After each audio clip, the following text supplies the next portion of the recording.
Can you hear me okay? All right. Man, I wish that I would have prepared something instead of watching cat videos on YouTube all the time.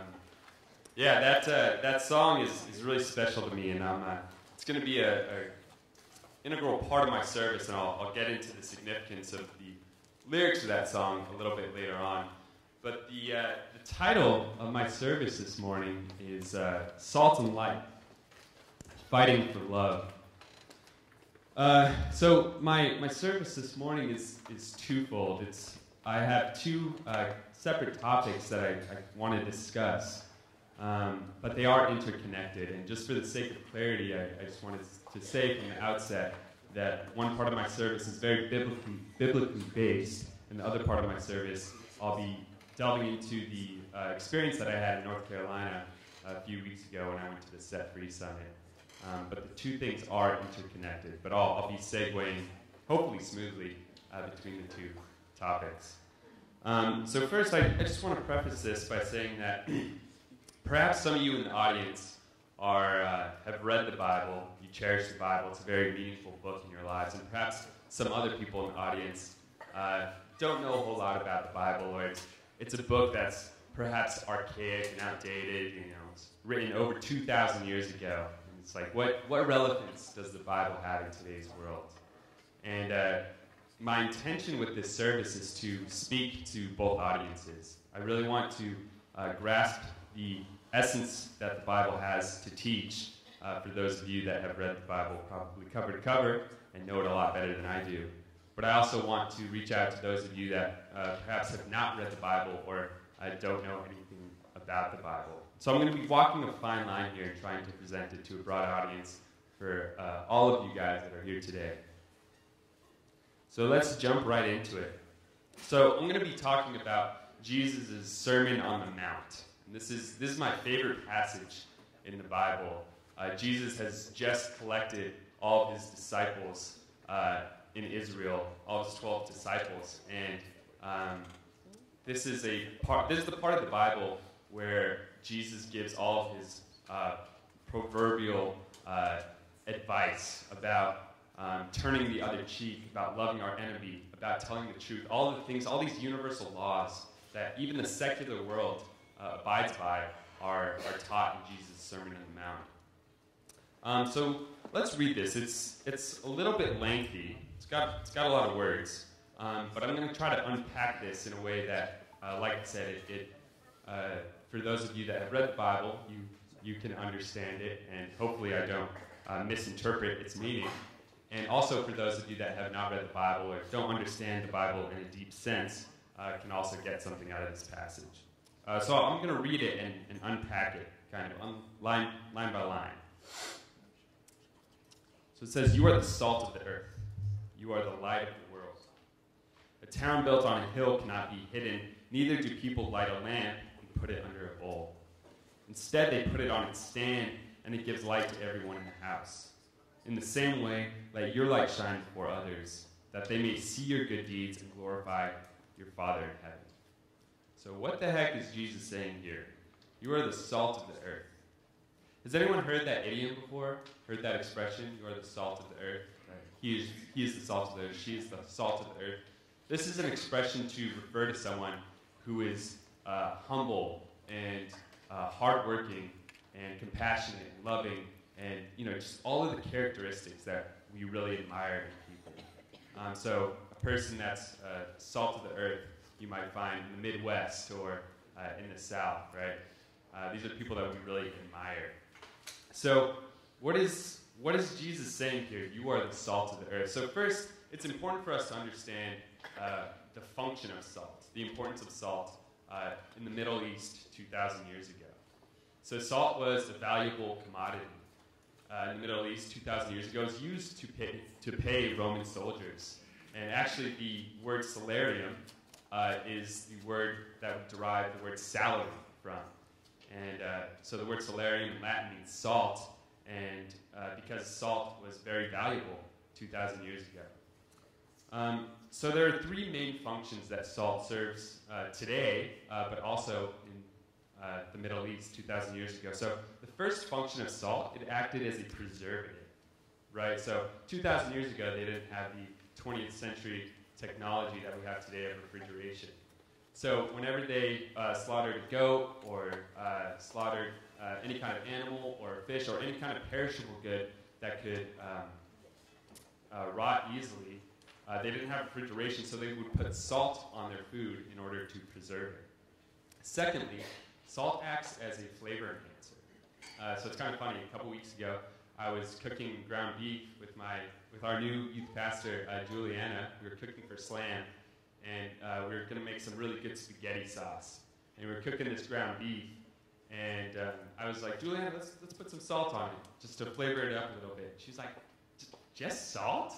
Like, what? No, we need to throw some cumin and Italian seasoning and all these other things. And we kind of had this little argument about what would be better, and she won the argument.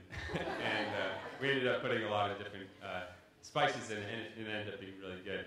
But the point being, is salt is such a simple compound that we can add to our foods to make it more tasty. So it's a flavor enhancer. And thirdly, what is the last function of salt? Salt is a melting agent. So we know all too well here in the Northeast that we get copious amounts of snow, more snow than some of us might ever wish for. And luckily, we have a functioning government that bulldozes snow out of the roads so we can drive.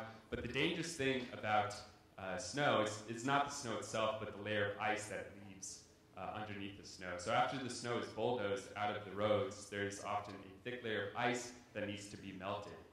So how do we get rid of that ice? We put salt on it, and it acts as a melting agent. So just to recap, salt is a preservative. It is also a flavor enhancer, and it acts as a melting agent. So how does this relate to us? How are we salt? When Jesus says, "You are the salt," what is he talking about here? So I think what Jesus is instructing us to do here is to be preservatives. What does that mean for us to be preservatives? Does anyone have an idea, a thought? It's kind of an enigma. Yeah, that's... Sure, absolutely. Yeah, good job. Keep tradition. Keep tradition. Cool. Julianne? Making a standard of life. Absolutely. Awesome. These are all absolutely correct. So I think when Jesus instructs us to be the salt of the earth, or we are the salt of the earth, he's instructing us to be preservers of that which is right. We live in a world where there's kind of this moral decay, right? Don't get me wrong, there are many beautiful, wonderful people in the world that are doing incredible things. There are also people in the world that are kind of allowing for this moral decay that exists in the world. And I think Jesus is instructing us to be preservers of what we know is right. Right? I think if we philosophize about morality, and anthropologists might tell us that the moral law doesn't exist. You know, morality is different all around the world. And I think in our hearts, every person knows what is right and wrong, right? So I think Jesus is instructing us to be preservers of that which is right. Secondly, so salt acts as a flavor enhancer. Similarly, so we live sometimes in a dull world, right? There are people that aren't alive. How many of you guys have gone to the grocery store, and the guy or girl that's checking out your groceries, their eyes are just kind of glazed over. They don't seem very happy. There's just like not a lot of enrichment or fulfillment in their lives, right? Have you guys experienced that before? And it's sad, right? It's not that these people are dead or that they don't have innate value. They just experience hopelessness and despair because their lives are not enriched. They don't know what love is. They don't know what compassion is. These are things that they perhaps have not experienced recently in their lives. So I think Jesus is instructing us to be people that add flavor to other people's lives. So what can you do in a situation where you're at the grocery store and this person just seems kind of dead inside? I was I remember I have a fond memory when I was on NGA with Sam Orman. We were shopping for groceries, and this lady was checking us out. And Sam, just being the human that he is, that's genuinely interested about people and their lives, Sam just so sincerely asked this person, like, how are you doing? Like, what is your life like? And there's just like this 3 or 4 minute interaction between Sam and this person. And this person really came alive with Sam just asking them questions. So Sam, in this instance, was being adding flavor to this dull person's life, and I thought that was really special. Similarly, I think we can all do this in our own lives. We can inject flavor or throw salt on into people's lives to make things richer. So thirdly, salt acts as a melting agent for ice, right? So this kind of relates to the first function of salt, being a preserver. So we live in this world where there's some morally hazardous roads that we walk on, right? So I know for me, I was at school the other day, and I was in line to get food, and I was listening to I wasn't eavesdropping, but there were people behind me having a conversation, and the content of their conversation was just really negative. Just being around that kind of energy really kind of sucked the energy out of me, and it made me curious about what is the state of the world, and how does that have to do with the way that people are relating to the world. And so for me, there's kind of been a lot of secular circles, and I don't want to paint with a broad brush here and say that all secular people are bad and evil or don't have good morals, but in a lot of secular circles, there's this moral decay. And I think that Jesus is instructing us in this section to be agents that melt the morally hazardous ice on the road, so to speak. So that's the first sentence. We unpack the first sentence, and the rest is much more succinct, I promise you. So let's reread the rest of the passage. You are the light of the world. A town built on a hill cannot be hidden. Neither do people light a lamp and put it under a bowl. Instead, they put it on its stand, and it gives light to everyone in the house. In the same way, let your light shine before others, that they may see your good deeds and glorify your Father in heaven. So I don't know if this doesn't appear to be as metaphorical to me. I think this is pretty straightforward. What Jesus is instructing us to do here is to come alive. And this is really a lesson that I learned on NGA from Uncle Jeff, is that our purpose, the reason that God made us, is to be creators, right? Is to be creators of our own lives, not to be dull and mediocre, right? I don't think God makes junk. I don't think God makes us to live mediocre lives that are mundane and boring and not filled with adventure and learning and experience. So I think it's pretty clear, the second half of the passage, that Jesus is instructing us to come alive and to be the humans that he created us to be. So, with that said, this concludes this section of my service, Salt and Light. So I implore you guys, and actually this is a little bit of an explanation of all the things that I just said, in case that you forgot or forget. There's a lot there just in that first sentence. But yeah, this concludes the first part of my service, and I implore you guys. So during the week, I hope that you guys can bring this into your lives. I hope that you can think about this whenever life gets trying, whenever you're at work and your coworkers are difficult to deal with, or you're at home and you have babies crying. Things are getting difficult. I hope that you can understand and think that you are the salt of the earth, and you are the light of the world. And for me, when I'm in difficult situations, this helps me kind of come alive and recognize that I am a child of God, and my purpose is to be powerful, and I can create my own reality. So I think that's a really powerful metaphor that Jesus presents to us on the Sermon on the Mount. So this concludes this part of my service, and I would like to make a smooth segue into the next part of my service. So as a lot of you guys know, I went to a summit in North Carolina at the beginning of April called the Set Free Summit. And this was a summit to discuss the topic of pornography. Boom.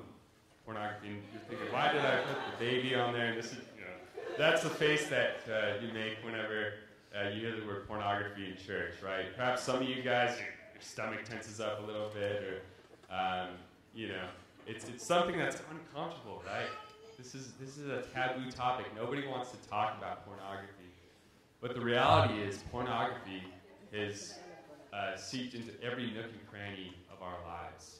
And it's something that's really corrosive and is doing a lot of damage to us individually and societally. So I'm gonna talk a little bit about pornography. I hope all of you guys are open to this discussion. And if you get too uncomfortable, then you're welcome to close your ears or do whatever makes you comfortable. But I think this is really important for you to hear. So first, I just want to define what pornography is. The academic side of me came out in doing some of this research, and I'm really into language and understanding the etymology of words. So the word pornography comes from the Greek word porneia, which means sexual immorality, prostitution, or adultery. And there's actually a lot of scholarly dispute about the actual definition of the word porneia. That's not important for the sake of this presentation. We'll just say that it means sexual immorality. So pornography is any image, any picture, any statue, advertisement, writing, video, etc. Its purpose is to create sexual titillation. So I think for a lot of people, there might be it's easy to dance around this definition, right? You might be looking at a Sports Illustrated model Sports Illustrated magazine that has images of people in bikinis or swimsuits, and you're like, oh, this is normal. This isn't pornography. But the fact of the matter is, those images create sexual titillation, and they're arousing. And this, perhaps I'm extreme for saying something like this, but those images can be considered pornography. So it's very easy for us to dance around this definition. And I just want to be very clear that it is anything that creates sexual titillation. So, 50 Shades of Grey, the book, that book was written to arouse people. So that is pornography. I just want to be crystal clear about the definition. Secondly, who is susceptible to porn? I think there's this huge misconception that it's only a certain age group, or it's only guys, or it's only certain people that are susceptible to pornography. And this is a huge fallacy. It's everyone. It's everyone. And I don't want to get things twisted. Not everyone is watching pornography. But everyone is susceptible to pornography. In this day and age that we live in, it is so easily accessible. Anyone, if you have access to a computer or a smartphone, you can watch pornography pretty much anywhere. I want to debunk this myth that pornography is something that only impacts men of a certain age group. I don't care how old you are. I don't care if you're a mom or a dad or a grandma or a grandfather, a sister, a daughter, female, male, bisexual, straight, homosexual. Anyone can is susceptible to pornography. So pornography as an industry started really to gain traction in the 1960s. So I found this kind of funny graphic of Shrek. So the before picture is pornography in the 1960s. It's kind of sluggish and slow. It was difficult to get access to because you needed to be 18 years of age, and you needed to go to very particular stores in order to purchase it. But today, in the second picture is pornography in the 21st century, in 2016. It is a whole nother monster. Pornography is, like I said before, so easily accessible. Wireless internet is accessible nearly everywhere. We have a device in our pocket that can stream hours of porn for free. And it is something we can do in the privacy of of a bathroom stall, our bedrooms, or virtually anywhere where there's Wi-Fi, 4G, or LTE. So this is something that is really ubiquitous. It's accessible anywhere and everywhere. So I think it's good to be cognizant of that. So I think perhaps some of you in the audience are, what's wrong with a little bit of porn? You know, it's something that I maybe indulge in every once in a while, but it's not something that's a huge deal. What's the problem?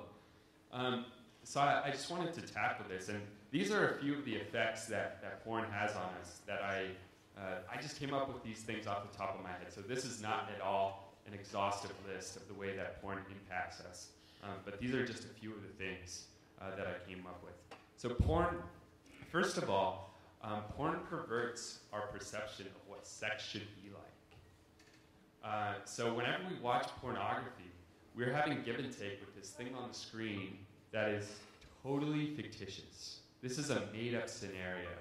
The women and men, for that matter, on the screen are, they have their makeup done in a certain way. The lighting is done in a certain way to enhance certain body parts. A lot of these women have breast implants and butt implants and size 0 waists. And we're having give and take with this interaction that is totally fabricated. This isn't something that exists in real life. Secondly, it objectifies women. So for those of you that may have encountered pornography, there's a lot of really grotesque material out there. A lot of the stuff that they have on these porn sites, this is not intimate, loving, intercourse that people are having. This is intercourse that is meant to degrade women, to subjugate women, and to fulfill men's desires. It is not at all about the woman experiencing pleasure or having any of her needs met. This is purely women being subjugated for men's desires. Thirdly, pornography commoditizes sex. It commoditizes men, it commoditizes women, and even children. It creates a scenario where this very special thing that God gave us can be reduced to a cheap commodity that can be purchased, for a couple dollars online or even for free. Honestly, the vast majority of internet pornography is free. So it's a cheap commodity that debases the value of this intimate special thing. Fourthly, porn is an industry that promotes sexual violence, rape, and children's sexual exploitation. So one of the topics that we talk about here at UB in the College of Public and International Affairs is sexual exploitation. So we know that in poorer Southeast Asian countries, Cambodia, Laos, Vietnam, Philippines, there's this huge criminal enterprise that exploits young girls. And I mean, some of these girls that are being sold into the sex slave industry are as young as 9, 10, 11 years old, and being sold into the sex slave industry. And so you might ask, how does pornography play into this? What's the deal? And the fact of the matter, you guys, is that the porn industry is a humongous global criminal enterprise that is interconnected. So even if you are someone who has watched pornography in the past or is currently struggling with pornography, I think it's important to understand, even if you are watching pornography that is between two consenting adults, you are still inadvertently supporting an enterprise, a business that supports sexual exploitation of young girls and people around the world. So I think it's important for us to be cognizant of that. And the last 2 points, I'm going to get into these in just a moment, is it changes our brain chemistry. Whenever we watch porn, it really has a huge impact on our brains, on the chemicals that we release, and our neurology. And lastly, it can be highly addictive. So I'm going to get into these. in a moment. So one of the things that they talked about at the summit, they said porn is a drug. And perhaps some of you guys think, what? Porn's not a drug. You don't inject it. You don't inhale it. You don't sniff it. What are you talking about? This is a hyperbole. That's a bit of an exaggeration. And I was incredulous at first too. I was like, that's, I don't know if porn is a drug. But I'm going to get into the way that it impacts us in the same way that drugs impact us. So how's porn a drug? One of the gentlemen at the summit, this Mormon fellow named Clay Olson, who's the founder of a company called Fight the New Drug. I was listening to one of his podcasts, and in his podcast, this is what he has to say. He says, porn goes into the eyes through the iris and triggers the release of chemicals in our brain. Dopamine, serotonin, epinephrine, oxytocin. These are natural chemicals that our body produces as a reward system to reinforce behavior that enhances our likelihood for survival, reproduction. So for instance, if you're really hungry and you see some food, our mouth waters, and your body creates a minuscule amount of dopamine and serotonin and these other chemicals in order to reinforce that behavior because it enhances your likelihood of survival. When you do drugs or look at pornography, your brain is overloaded with these chemicals. After you keep looking at porn, your brain gets used to this high amount of chemicals and builds up a tolerance. And those images that once gave you a rush just don't have the same effect. It not only takes more of it, but it takes a more hardcore version of it.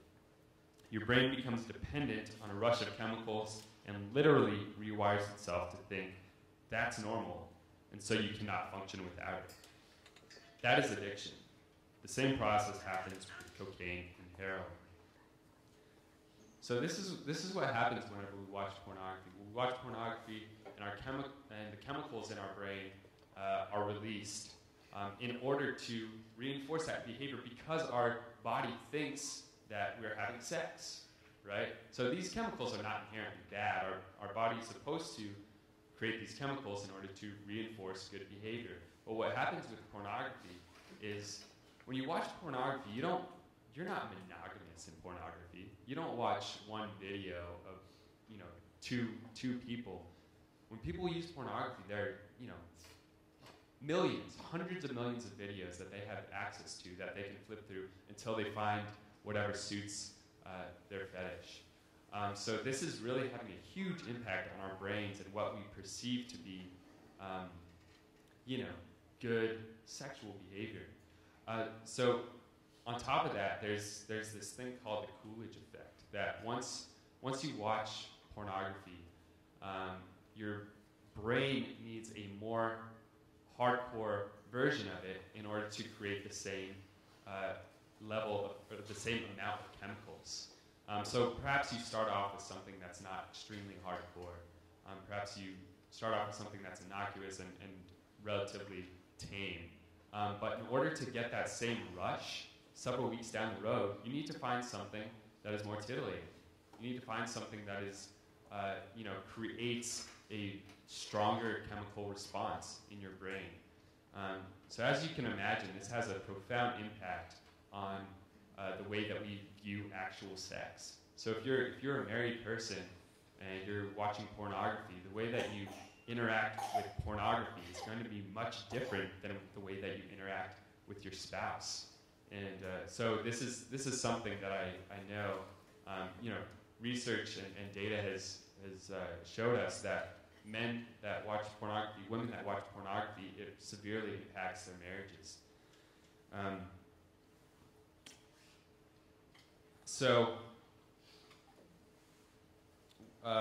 With that, I just want to drop some facts. Sorry, next slide, dropping facts. So the largest group of internet viewers are youth aged 12 to 17. So these are young kids, and of course it's not limited to that age group. It's not like once you're 17 years old you stop watching porn. Not at all. Like I said earlier, anyone of any age, any gender, any sexuality is susceptible to porn. The average age of exposure is 11 years old. So this is really disturbing because 11 years old, this is when our minds are so malleable. This is when our minds are so impressionable. This is the age when young boys and young girls, start to imitate the behavior that they see, right? So you see 10, 11, 12-year-old boys. If they have an older sibling, they imitate what their older sibling does a lot of the time. Similarly, if an 11 or 12-year-old is exposed to pornography, how do you think that's going to distort their view of sexuality, of intimacy, of women, of men? It's going to be, distorted until it's fixed. So every second, 30,000 people globally are viewing porn. Now, 30,000 people are watching porn. Now, 30,000 people are watching porn. Now, 30,000 people are watching porn. So this is extremely pervasive, extremely widespread. It's happening all over the globe. Now, just, in that sentence, 120,000 people had watched porn. It's crazy. And just to further my point that this is not something that only impacts men, 30% of porn viewers are women. So I don't want to throw the baby out with the bathwater here. I think there's this huge misconception that porn is only something that impacts men, that affects men, but this is a fallacy. Women are impacted by it too. Now, we know statistically men are more impacted by pornography than women are, but we can't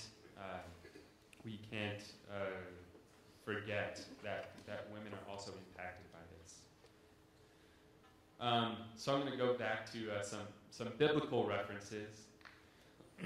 So 1 Corinthians 10:13, it says, "No temptation has overtaken you except what is common to mankind." So what does that mean?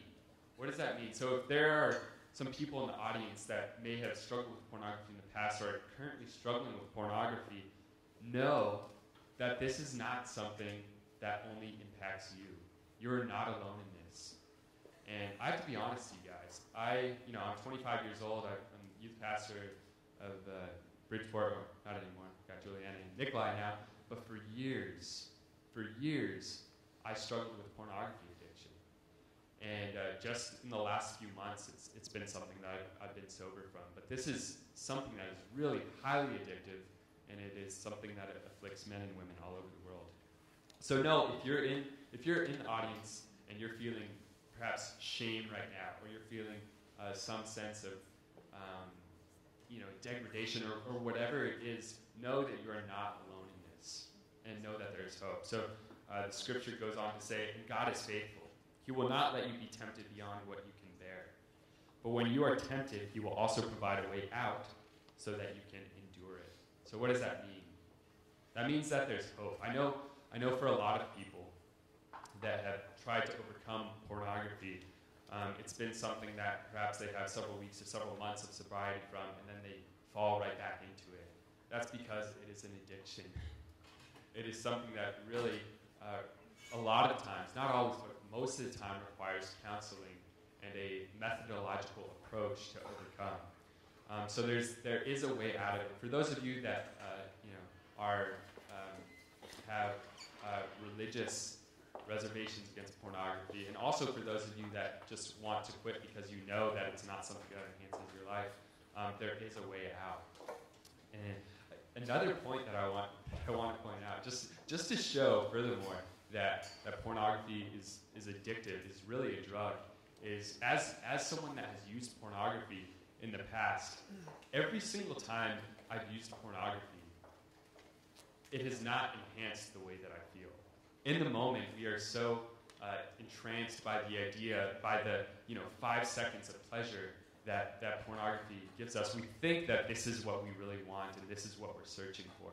But every single time, invariably, that I've used pornography, I felt disgusted and shameful afterward. Yet, I've gone back to it in the past, right? So for us to indulge in a behavior that we know doesn't make us feel better, yet we keep going back to it, if that's not addiction, I don't know what is. So really just to hammer in that point that this is something that is highly addictive and something that we can deal with, and if there is hope.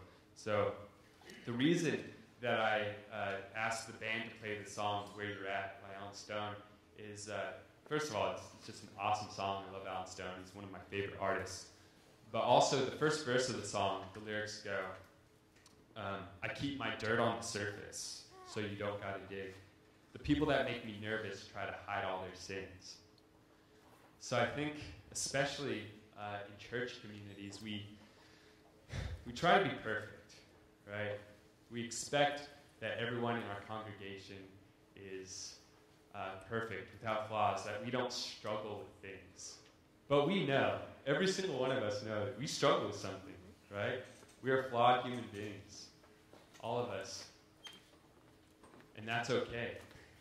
That's okay, because it's a shared experience. All of us are flawed. All of us have something that is broken. All of us have experienced pain and despair in our lives. So this is a common thread in which we can mobilize around and rally around in order to build community. So the Bible reinforces this point time and time again that we shouldn't conceal our flaws. We shouldn't conceal our sins. It's really important for us to be open and transparent and honest with each other. I know, so how many of you guys have had an interaction with someone, perhaps someone that you don't even know so well, where they've been vulnerable with you, and they've shown you something that you wouldn't expect for a stranger to show you? And what is our response to that? Our response isn't, ew, TMI, right? Oftentimes, 99% of the time, our response is, wow, this person was so transparent with me. This person was honest with me. I'm so grateful that they were willing to share that with me. And in return, we want to be vulnerable with others, right? What does this build? This builds community. This builds true relationships, authentic, meaningful relationships between people. So I want to drive home this point that pornography, although it's this insidious thing that has creeped into every nook and cranny of our lives, this can really be something that we rally around to build community and fight against this thing and really stand for what all of us are longing for. And that's intimacy, true intimacy in our relationships, in our platonic relationships, as well as our intimate relationships with our spouses, right? So I think this is a really special gift, actually, from God, something that we can rally around to build true community. So again, the Bible supports this, and perhaps some of you guys out there, what's with all these Bible quotes? I just want to drive home this point that confessing your sins, or confessing your flaw, perhaps you don't like the term sin. It's not something that you jive with or connect to. But the reality is that we all have flaws. We all have things, we all have vices that we struggle with. And for us to talk about these things with each other really enables us to build true relationships and to build community. And I think that's incredibly powerful. So this scripture, James 5:16 says, "Confess your sins to each other and pray for each other so that you may be healed. The earnest prayer of a righteous person has great power and produces wonderful results." So maybe there are some of you in the audience that don't connect so much to prayer. Perhaps some of you have never prayed before. Perhaps some of you pray every single second of the day. I know we have some prayer warriors in the audience today. As I was walking into the building, and Betsy Orman, I bumped into her and she said, "Stephen, I was praying for you in your service." And I was like, "I know you were. Of course you were. You're Betsy." And I know there are some other prayer warriors in the audience, and Betsy has talked about Dr. Ward and Mrs. Ward just being really powerful or powerhouses of prayer. So if you're a person that doesn't connect with prayer so much, but someone else does, you can, even if it's something you don't believe in. I don't believe in the power of prayer. It's made up. It's wishful thinking. Whatever it is, if someone else has the belief that they can empower you with prayer, what harm can it do for someone else to be sending, good energy your way, right? What harm can that do? So I implore you guys, if this is something that you struggle with, even if you don't connect to prayer, there's some really powerful people in this community that can pray for your healing and your ability to overcome this thing. All right, so what's the solution? Love is the solution. And I think this is something that is oh yeah, there's this funny cartoon. These are parents and they're telling their kid, "Of course we love you. You're our tax deduction." So in Proverbs 17:9 it says, "Love prospers when a fault is forgiven." So in our vulnerability, in our ability to convey with each other that we are broken, that we have vices, that we have things that we struggle with, that's where love can flourish. That's where love can prosper. And I know for me, I told my parents when I was about 19 or 20 years old that pornography was something that I had been struggling with. And my parents were really awesome. They handled it so well. They're totally loving and compassionate and asked me how they can help. And unfortunately, it wasn't a conversation that we continued to have.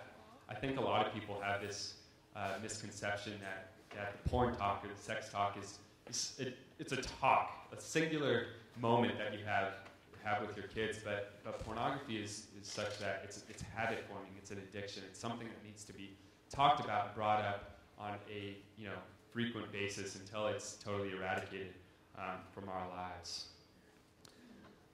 So for those of you out there, statistics would tell us that 80% of the audience has been impacted by porn or is currently impacted by porn in their lives. So I just want you guys to know, just to reiterate this point, that the struggle is real and you are not alone. This presentation is not to condemn you. This presentation is not to make you feel bad about yourselves. This is not a presentation to make you wrong. This presentation is here to tell you that you are not alone, and this is something that I have struggled with. This is something that I'm sure a lot of the people in the audience have struggled with, and there is an answer. There is healing, and there is love and acceptance that is available to you. So if you struggle with pornography and wish to stop, please tell someone. Tell someone. This is not something that you can white knuckle your way out of. This is an addiction that needs to be tackled with tactfully, right? So this is very, very few people are able to white knuckle their way out of pornography addiction. It's very difficult to do. So what are some things that we can do in order to overcome this thing? So the first thing, the most important thing, is to tell someone. Tell your parents. Tell your spouse if you're married. Tell a pastor, a mature friend, someone that is going to enable you to overcome it and not enable your behavior. I know I made the mistake when I was 17 or 18 years old. My church community, I'd gone to a workshop and we discussed pornography, and they said this is something that really impacts us in a negative way, and it's something we should overcome. And I went back home to my secular community of friends, and I had the conversation with them, and they were enablers of pornography. They told me it's not a big deal. This is something okay. Like, oh man, those religious wackos. They don't know what you're talking about. Talk to someone that is going to enable you to overcome this and not enable your destructive behavior. I think that's really important. Talk to someone who will empower you to overcome, not enable, and to continue. Secondly, get accountability. So Alex and I have created a group here in Bridgeport. We have a really awesome name. It's really original. It's called the Bridgeport Men's Group. And our intention with this group is to talk about this thing on a regular basis. So we meet every Thursday from 8:45 to 9:30 in Carson Hall, and we have our first meeting. We had 14 very brave and courageous and authentic, amazing young men come and talk about the way that pornography has impacted their own lives and impacted lives of the people that they're close with. So each week we've come together at Carsonson to talk about things that trigger us, things that help us overcome, some strategies that we can use in order to overcome this thing, and it's really powerful.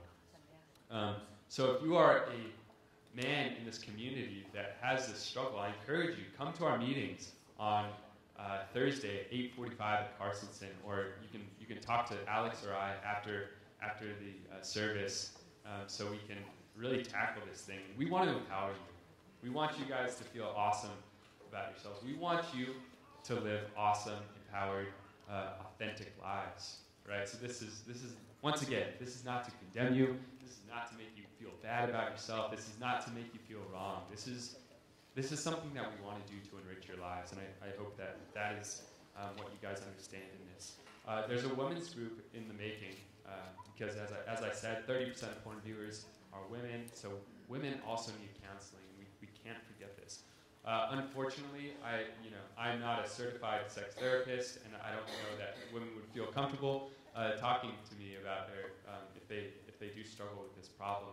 But Shinhwa is working on our awesome young adult pastor is working on a program to counsel young women that are facing this struggle. So, next slide. So one of the things that I'll be closing here shortly. But if you are a parent or you are a spouse and one of your children, or if your spouse has the courage to approach you about this struggle, it is absolutely imperative that you approach this with love and understanding and compassion.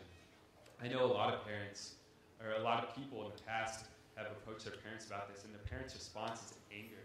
Their parents' response is making them wrong. Their parents' response is making them feel bad about it. And if you are a parent and that's your approach, that is only going to have your child harbor, hostile feelings towards you, and it's only going to perpetuate the problem. So it is really crucial that we approach this with love and understanding and steps for us to overcome this thing, rather than being met with anger and disappointment.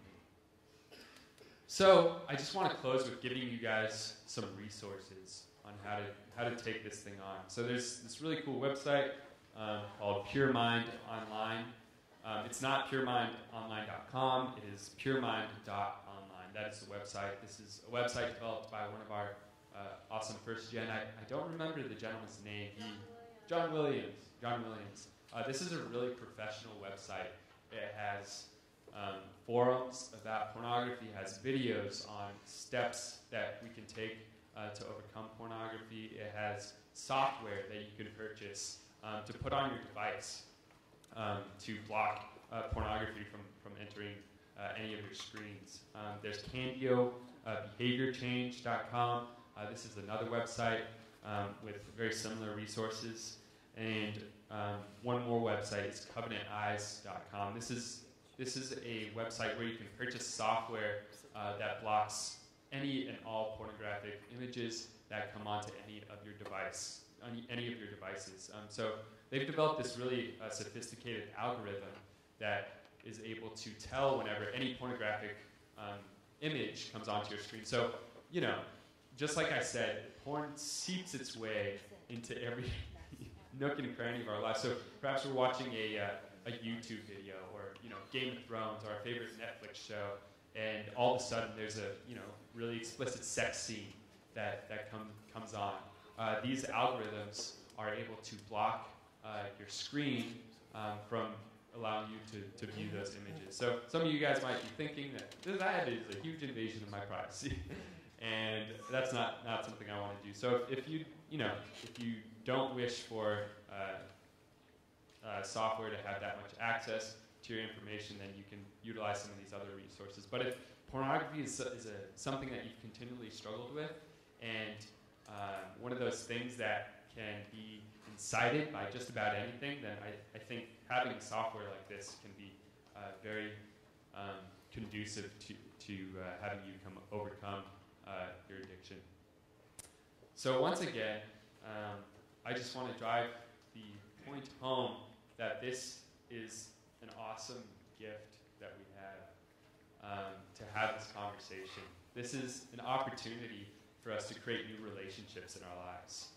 So I know that I have a past with pornography. I have a past with other things. And whenever I was able to come clean with my parents about these things, my relationship with them changed. for so long, I held everything in. I didn't tell my parents anything. I lied to them. I was so disingenuous. And there was just no authenticity in the relationship that I had with my parents. And being able to come clean to them about my addiction to pornography kind of opened the floodgates to everything else. And now I have an awesome relationship with my parents. I love them. And the catalyst behind that was me telling them about my pornography addiction. Similarly, for any of you guys out there that may struggle with this, or anything for that matter, it can maybe we have people out there that are addicted to cigarettes or are addicted to drugs. Opening up the conversation is the first step to building new relationships in our lives. So I think in that light, this is something that is really special and something that we can really be grateful for, and that we're able to form these new ways of relating to each other. Amen? Amen. Cool. Amen. All right. Somebody too much struggle come to me. I have very sharp knife, and then I have nice hammer. Don't struggle. All right. Don't struggle, don't break your family. Come to me. Sharp knife or scissors, hammer. All right. I don't know if we need to cut anything off. I think that's a literal interpretation of Scripture. Jesus said that if your left hand causes you to sin, then cut it off, and if your right eye causes you to sin, then pluck it out. I think he was speaking in parables, and just really telling us that that if something causes us to sin, then we need to address that thing. If too much, cut it right off. Anyway. So that closes my service, and please join me in prayer. Dear God, dear Heavenly Parent, thank you so much for this opportunity to open up this conversation, for this community to come together and talk about this thing that is difficult to discuss. We're so grateful to have people in this community that are so willing to have this conversation and to bring to light this thing that is corrosive. And I pray that out of this, Father, out of our transparency and out of our honesty and our vulnerability, that we can form new relationships that are authentic and deep and meaningful and bring new meaning and purpose to our lives. I hope that this presentation was something that people can bring into their week whenever the week gets difficult. I pray that people can know that they are the salt of the earth and the light of the world, and to know their innate value, that we are all created in your image, that we are all invaluable sons and daughters of you, our Creator. I pray that we can remember these things throughout our week, and that we can be empowered to live enriched, meaningful, purposeful lives. I pray these things in all our names here. Amen and Aju.